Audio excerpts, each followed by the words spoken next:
Bienvenidas y bienvenidos a todos. Otra vez estamos acá en una nueva emisión de Nido de Loras y hoy tenemos una invitada muy especial.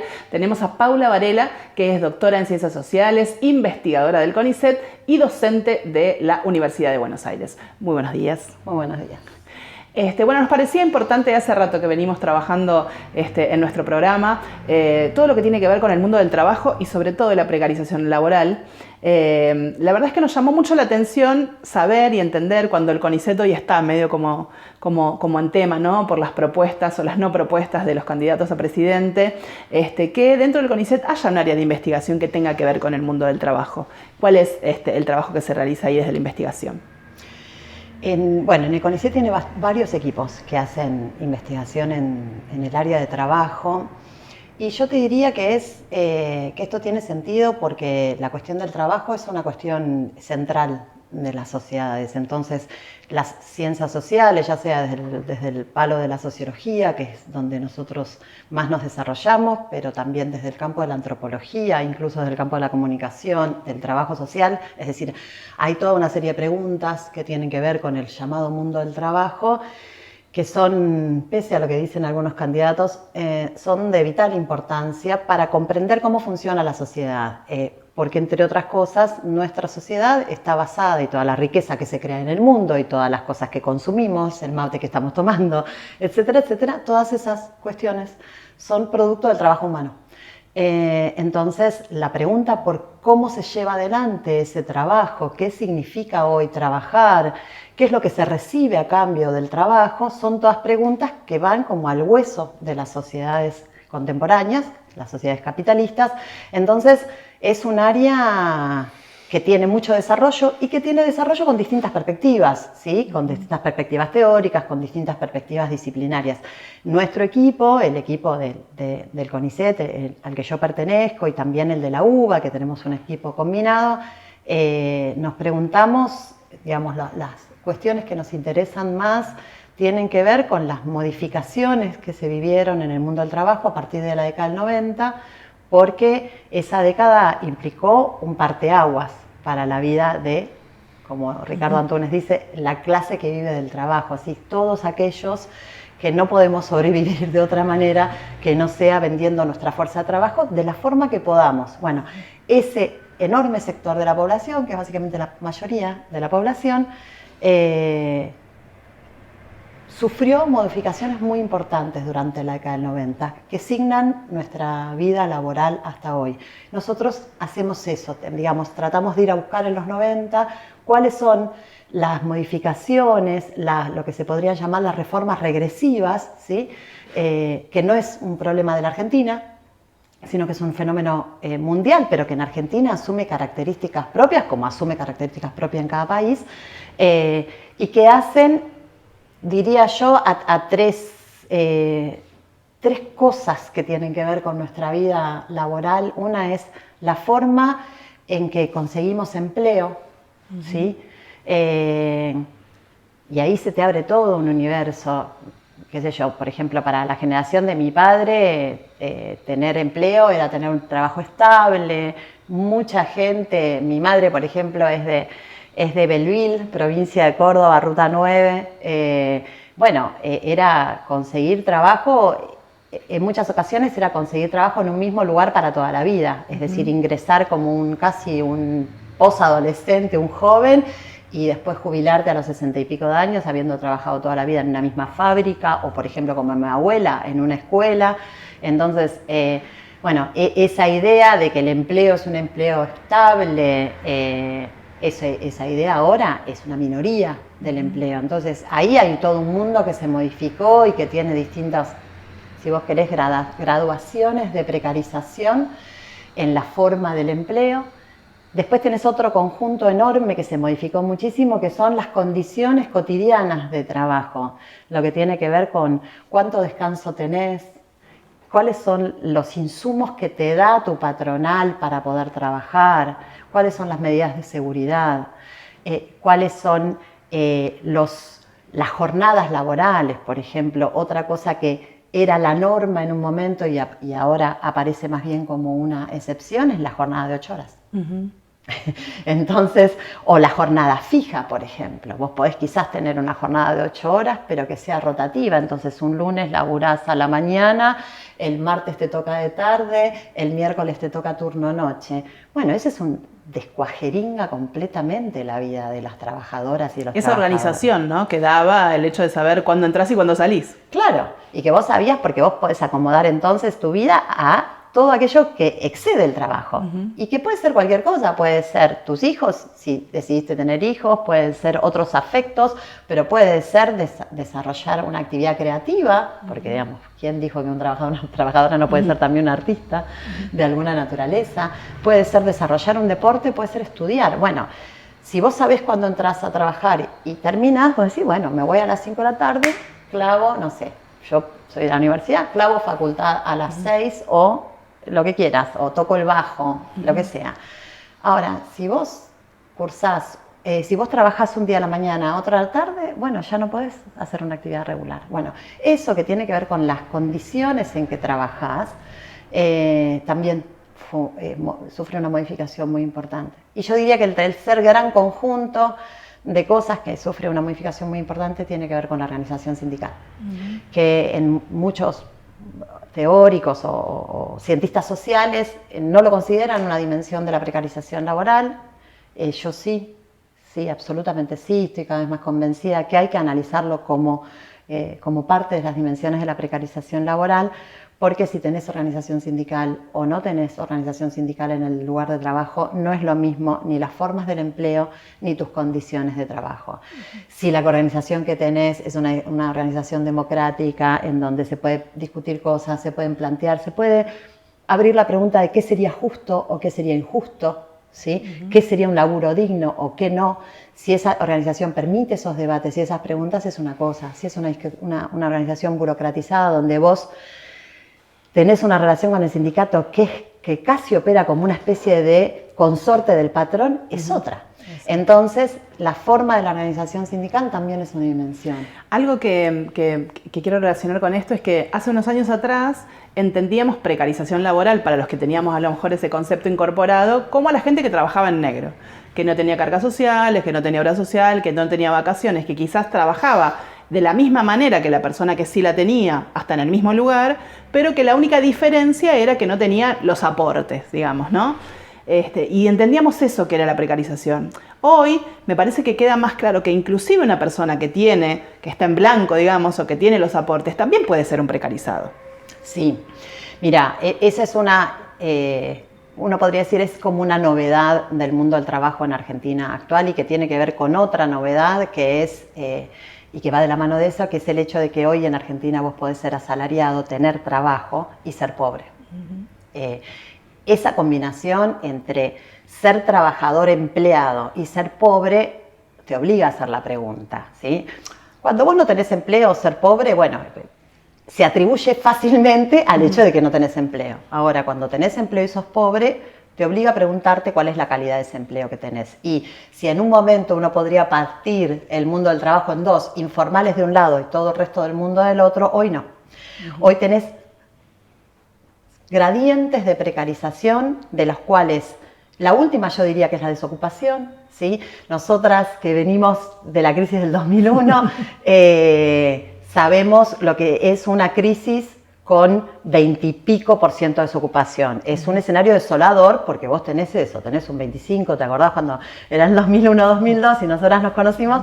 Tenías un 25% de desocupación y ese era el fenómeno que todo el mundo estaba mirando. Bueno, 20 años después vos tenés una desocupación un poco más baja, pero alta. Pero alta. El problema es que se subió el piso de esa desocupación. Entonces, si vos quisieras armar esta escalera de precarización, vos tenés acá un 10, un 11, después uno puede discutir por qué al INDEC le da 7, se puede discutir, pero en términos reales del movimiento de trabajadores, es decir, de la clase trabajadora tenés un 10, un 11, tenés un sector que oscila entre el 19 y el 20, que es lo que se puede contabilizar como cuentapropismo, ¿sí?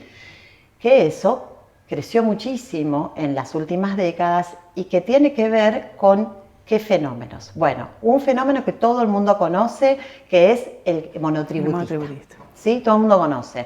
Y que es una cosa bastante importante porque, por ejemplo, uno de los empleadores más importantes de monotributista es el Estado.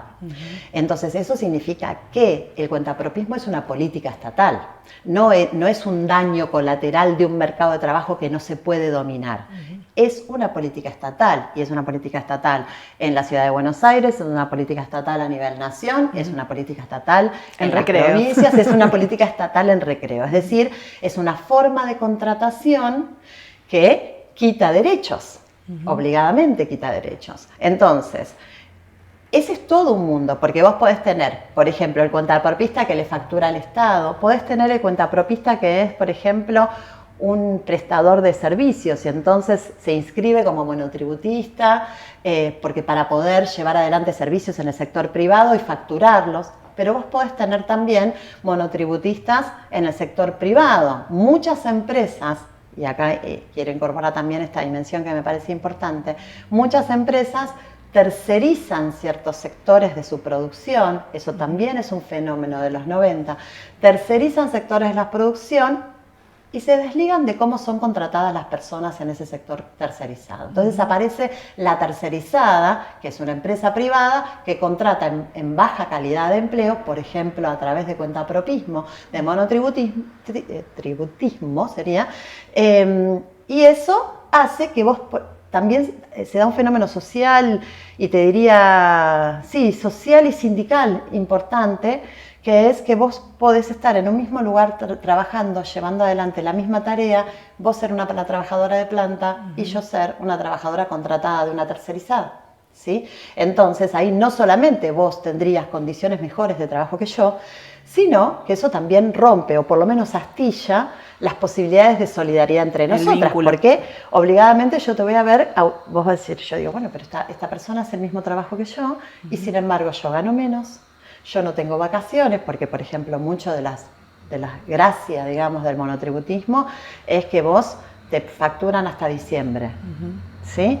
Y después no facturas los días de vacaciones y volvés a facturar, es decir, no tenés vacaciones pagas. Olvídate el aguinaldo, todo eso, no existe. Entonces, ahí vos tenés también, o sea, tratando de seguir esta escalera, vos tenés claramente la desocupación como un nivel extremo de precarización, tenés el trabajo informal, que es el trabajo sin ningún tipo de derechos, ¿sí? El mal llamado trabajo en negro, tenés estas formas de cuentapropismo, ¿sí? Y después aparece el trabajo mal llamado en blanco, el trabajo registrado formal. Ahora, ahí también se te abre la pregunta, ¿ese trabajo registrado formal se le puede llamar trabajo no precario? Y depende. Hay que preguntar en qué condiciones trabaja esa persona. Exacto.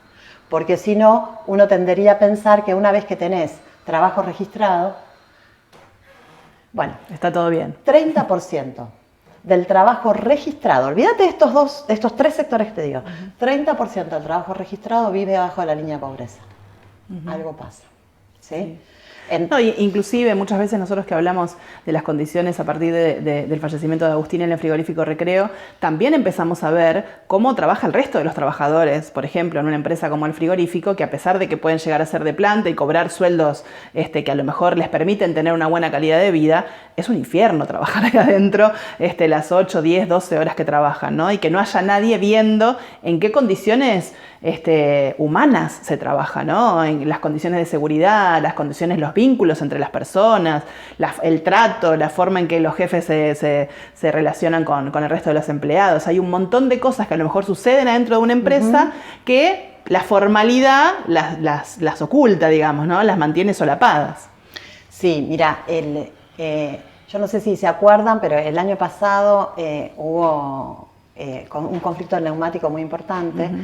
Justamente yo hice mi tesis de doctorado sobre el neumático, sobre otro conflicto muy previo, el del 2007-2008, y a mí hubo una cosa que creo que también que fue la que definió que yo siguiera después haciendo investigación en el campo del trabajo, que era que en ese momento, en 2007, 2008, en un contexto de crecimiento económico, ¿sí? Se salía de la crisis del 2001, era un momento de crecimiento económico, de crecimiento del empleo.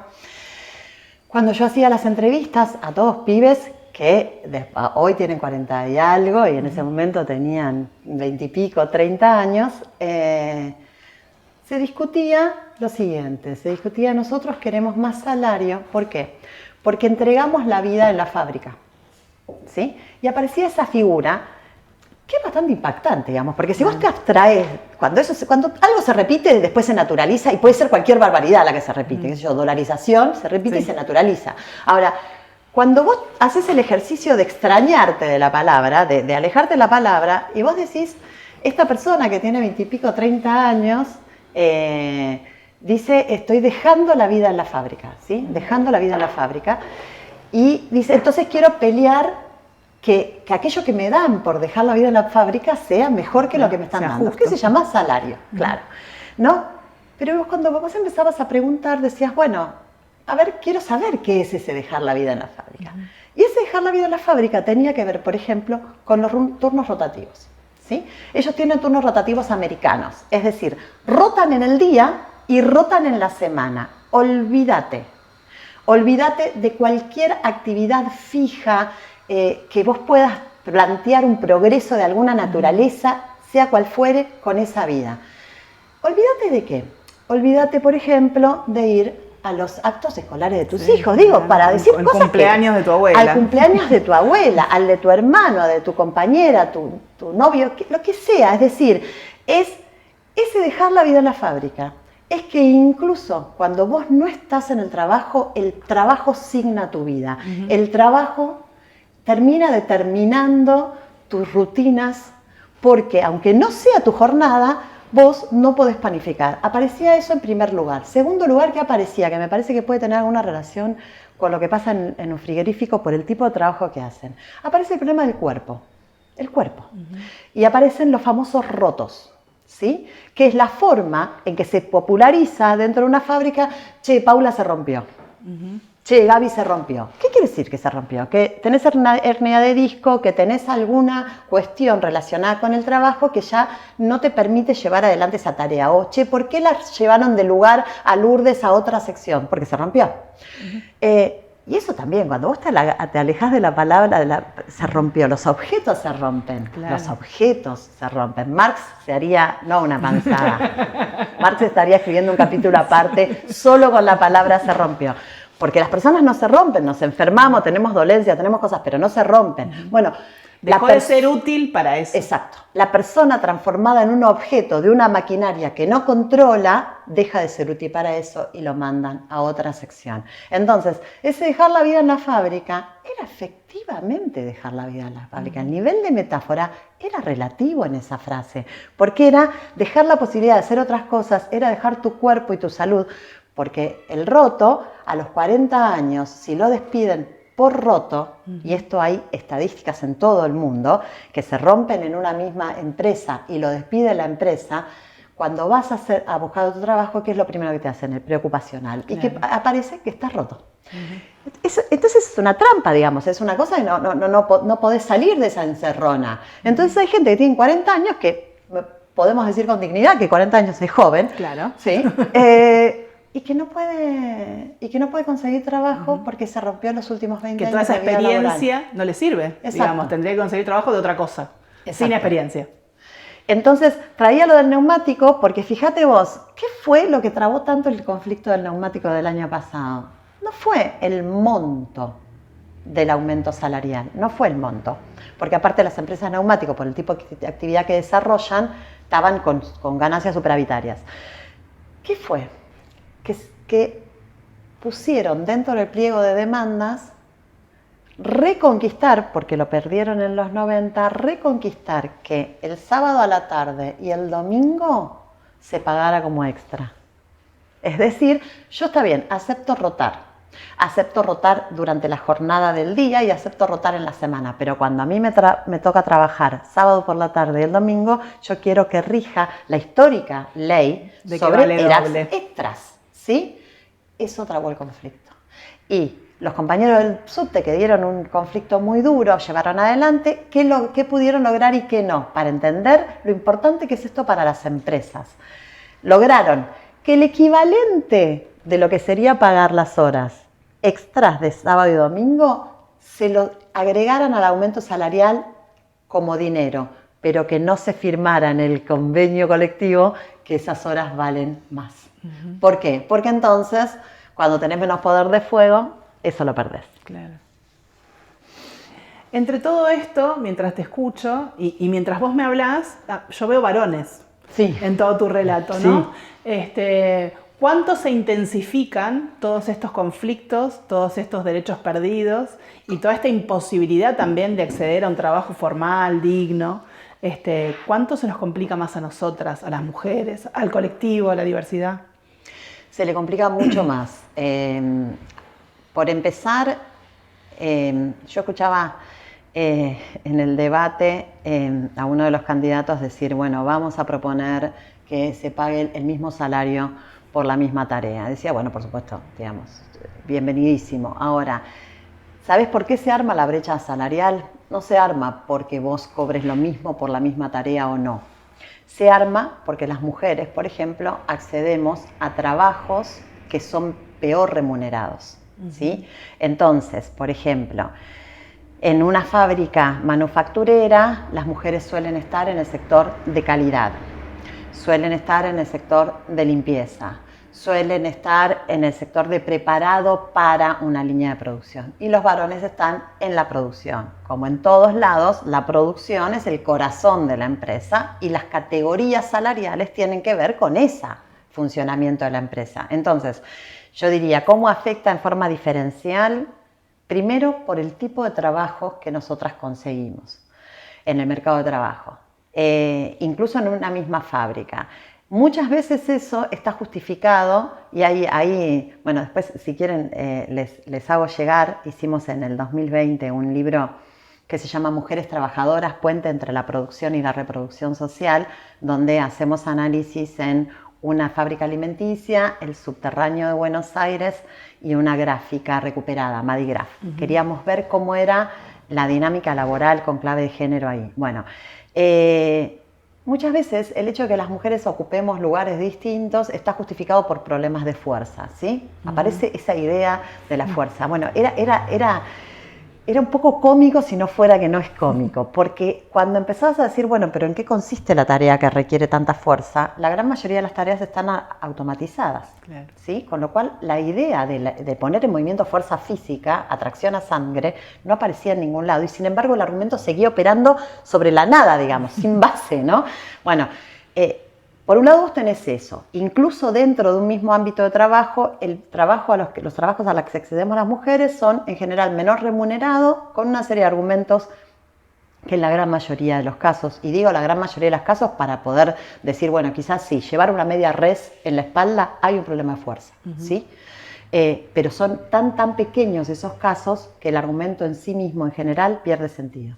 Después, si vos si amplías la mirada y mirás el mercado de trabajo de conjunto, las mujeres somos mayoría en el sector servicios, ¿sí?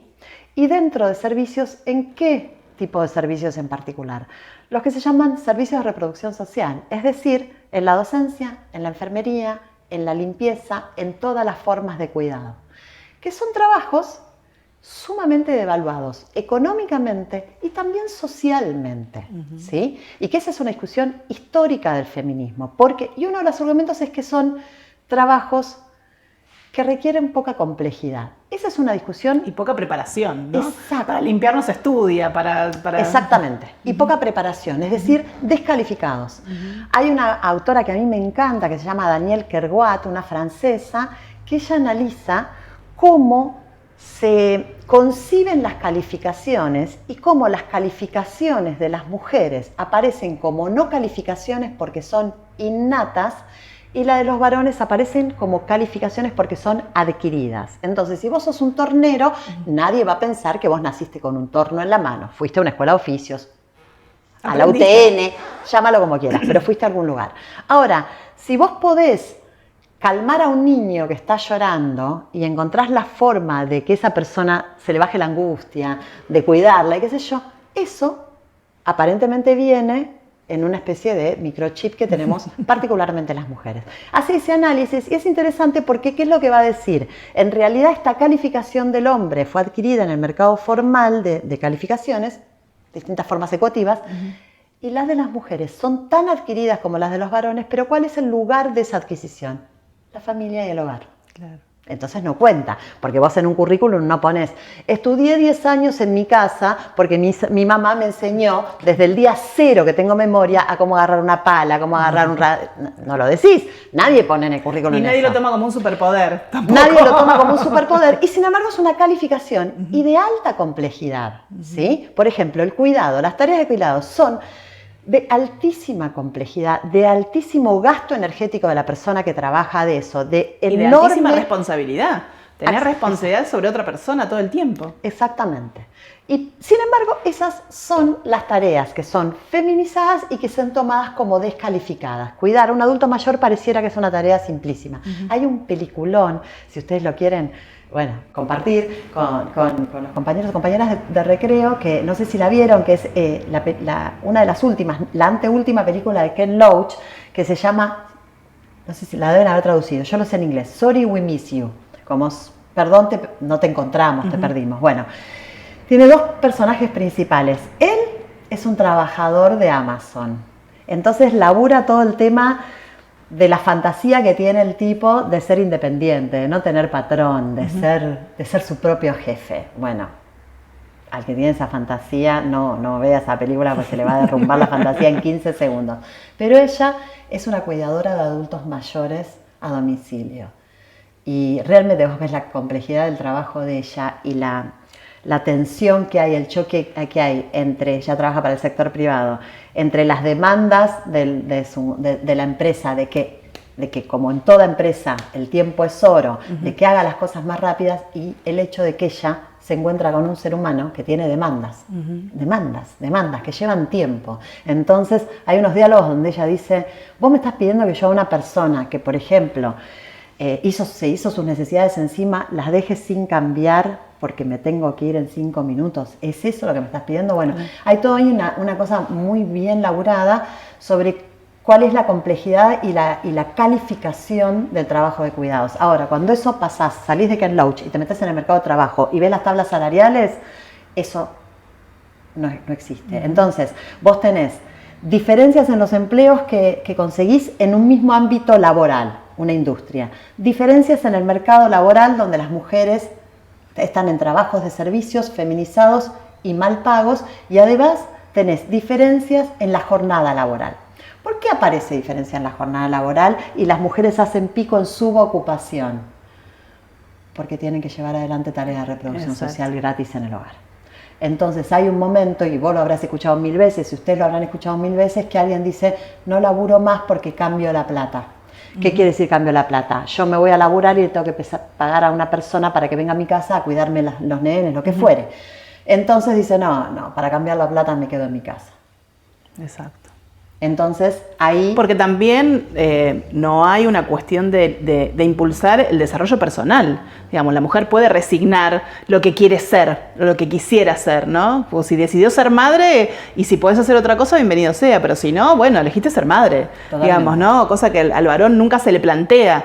Y también en el mercado laboral muchas veces pasa que se entiende que para la mujer los hijos son la prioridad cuando está trabajando, inclusive cuando está trabajando, digamos, ¿no? Que no está abocada 100% a su trabajo, sino que en realidad hay como una antena puesta en su casa y en su familia o en sus hijos, como si no pudiésemos hacer las dos cosas también, porque el varón no tiene esa responsabilidad, el varón no llama para ver si el pibe llegó bien, si merendó, si tiene fiebre, digamos. Entonces, como el varón no tiene ese chip, entonces se traslada a la mujer que parece que no puede hacer las dos cosas, ¿no? Mirá, nosotros en este libro que les decía que les voy a mandar, hacíamos una pregunta, que una pregunta re sencillita. Decíamos, bueno, ¿quién va a buscar a tu hijo o a tu hija cuando llaman de la escuela? La cadena de mujeres era interminable, es decir, o voy yo, o va mi hermana, o va mi sobrina, porque ya tiene 15, o va mi mamá. Es decir, bueno, esas cadenas de mujeres que se ocupan de eso. Y eso que vos decís acerca de el hecho de que las mujeres se da por hecho que cuando trabajan y además se ocupan de las cuestiones de la casa y de los cuidados, creo que en la pandemia se puso de manifiesto de una manera abrumadora, ¿sí? Las mujeres estaban haciendo teletrabajo con un chico subido arriba. Por supuesto habrá compañeros varones que lo habrán hecho, digamos, no es un problema personal, es un problema social. Ahora, la cantidad de escenas en donde esa idea de que estalló la casa en la pandemia, bueno, la casa estalló porque se concentró en el mismo tiempo y en el mismo espacio lo que en realidad es una constante de la vida de las mujeres trabajadoras, ¿sí? Entonces, esa idea que a veces aparece abstracta de la doble jornada de trabajo, ¿sí? La jornada en el trabajo asalariado o remunerado y la jornada en el hogar, en la pandemia no es que apareció, es que al combinarse en metros cuadrados pequeñísimos, hizo ¡fac! Y estalló, ¿sí? Entonces, y es exactamente así. Y hay análisis muy interesantes acerca de cómo se vivencia el tiempo por parte de las mujeres y de los varones en relación a las tareas, y es efectivamente la idea de que el tiempo de las mujeres es un tiempo mucho más denso, mucho más comprimido, porque es esto, es estar, qué sé yo, dando una clase, si sos docente, y estar a su vez pensando, son 16:05, a las 25 sale.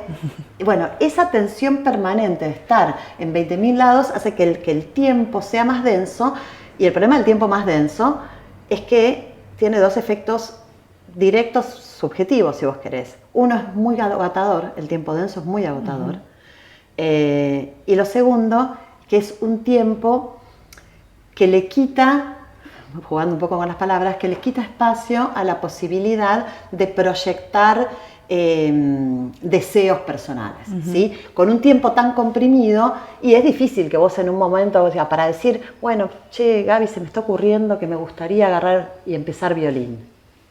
Bueno, realmente... ¿En qué momento? Uno diría que tiene que estar un poco al pedo, ¿no? Sí. Bueno, eso no existe. Entonces hay temporalidad, hay vivencias de la temporalidad que hace que el trabajo sea mucho más intenso. Dentro de, para ir terminando, dentro de todo este estudio y de todas estas preguntas que ustedes se hacen y se responden, ¿existe la pregunta de qué va a pasar para adelante? Con el mundo del trabajo, con las trabajadoras, con los trabajadores, con el bienestar, digamos. Nosotros empezamos a discutir esto, ¿no? El trabajo que sea un espacio de bienestar también, que no sea solamente la obligación, que no sea solamente el recurso para obtener el dinero, ¿no? Un espacio de bienestar. Sí, a nosotros nos aparece la pregunta, y creo que por cuestiones raras, no raras, muy explicables pero inesperadas, está apareciendo esa pregunta en distintos lugares y en distintos continentes. ¿A qué me refiero? Por ejemplo, el fenómeno del abandono del trabajo en Estados Unidos, en la decisión de abandonar el trabajo, es un fenómeno muy particular. ¿Por qué? Porque el abandono del trabajo es un cálculo que tiene que ver con la precarización del trabajo y con lo que decíamos antes, los trabajadores pobres.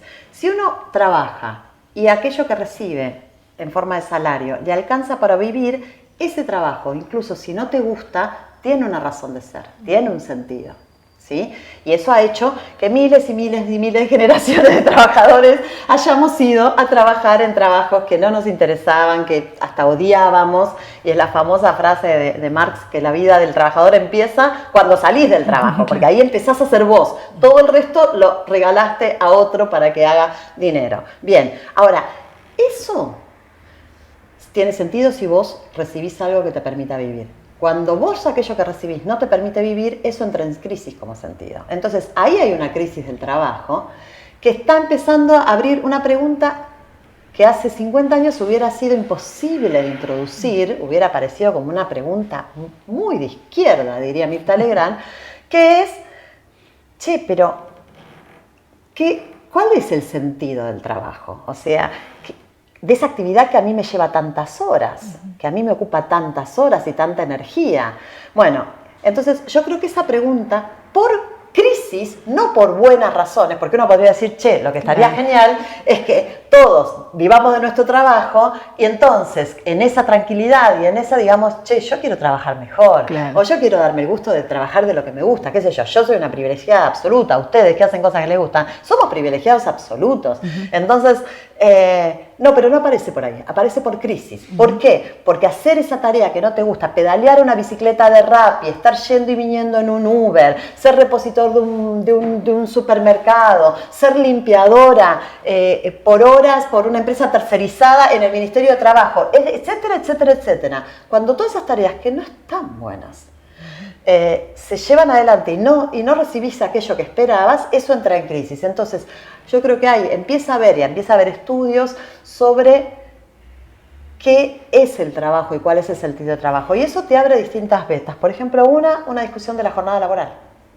Entonces, esa consigna que hace 20 años hubiera sido efectivamente, sigue siendo una consigna de izquierda, pero digo, hubiera sido como totalmente loca, la de la reducción de la jornada laboral. Bueno, en países de Europa, con gobiernos que no tienen nada que ver con la izquierda, se empieza a discutir.